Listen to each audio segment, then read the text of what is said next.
On the left-hand side, scroll down until you see Apps, search for Warp, and click on Warp Brush. So you have three options. You can either warp the image, grow the image, or shrink the image. So first thing I'm going to do is select the image. If I choose Warp, I can decrease or increase the brush size and decrease or increase the warp strength. So if I just click on the image and start dragging it around, I can warp the image to my own liking.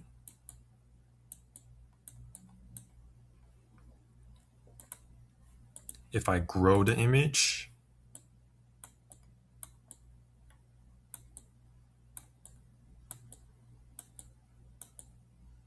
this is what it looks like. And I'm simply just pressing down on the mouse and letting the grow function do the work by itself. And for shrink, same thing. I'm just pressing down on the mouse and I can shrink the image. So you can essentially warp the image, grow the image, or shrink the image that you want into different shapes depending on your preference, and you can manipulate the image however you want.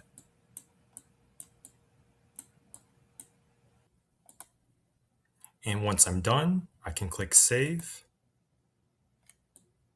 And now my image has been modified into a new image. So if you have any questions or comments, be sure to leave it down in the comment section below. If you enjoy my videos, consider subscribing to my channel. Thank you and have a great day.